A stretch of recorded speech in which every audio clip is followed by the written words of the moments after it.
Hello friends, welcome to Bloom Kitchen Tamil. இன்னைக்கு நான் பார்க்க போகிற ரெசிபி ஆனியன் பக்கோடா. ரொம்ப டேஸ்ட்டாக கிறிஸ்பியாக ரொம்ப சூப்பராக இருக்குங்க. எப்படி செய்யலாம்னு பார்க்கலாமா?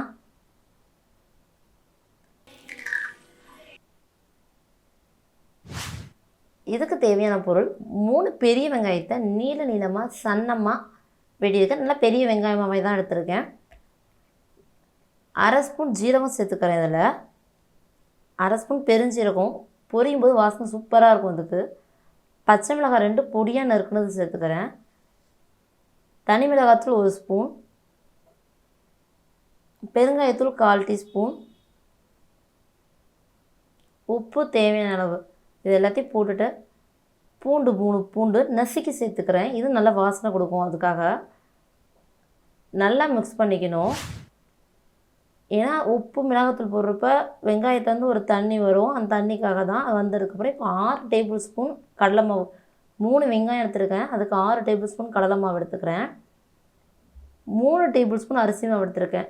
2:1 2 கடலை மாவு எடுத்தோம்னா 1 அரிசி மாவு எடுக்கணும். அது கரெக்டான அளவு கிறிஸ்பியாகவும் இருக்கும்.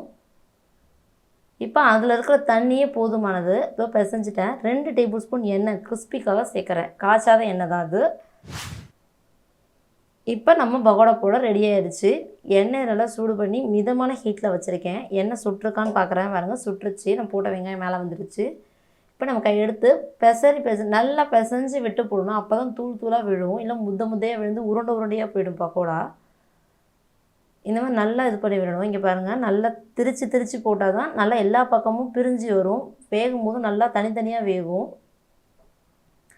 ஒரு 2 செகண்ட்ஸ் இருந்துட்டு அதுக்கப்புறம் கிளறி நல்லா திருப்பி விட்டு கோல்டன் ப்ரௌனில் நம்ம பக்கோடா ரெடி ஆகிடுச்சு. வாசனையே செமையாக வருதுங்க.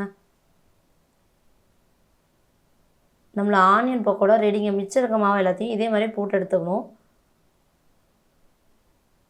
கிறிஸ்பியாக உள்ள சாஃப்டாக செம டேஸ்ட்டாக நம்மளோட ஆனியன் பக்கோடா ரெடி ஆகிடுச்சிங்க. மேலே கருவேப்பிலையை தாளித்து போட்டால் பக்கோடா அவ்வளோ பர்ஃபெக்டாக இருக்கும். இது மேலே கருவேப்பிலையை இந்த மாதிரி தாளிச்சிட்டா ஸ்ப்ரெட் ஆகாது எண்ணெயில். இப்போ எடுத்து போட்டாச்சு. நம்மளோட ஆனியன் பக்கோடா சுட ரெடி ஆகிடுச்சு.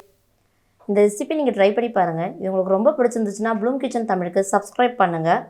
கிறிஸ்பியாக ஒரு நல்ல டீ டைம் ஸ்நாக்ஸாக இது இருக்கும்.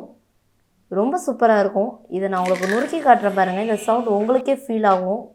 சூப்பராக இருக்கும். தேங்க்ஸ் ஃபார் வாட்சிங்.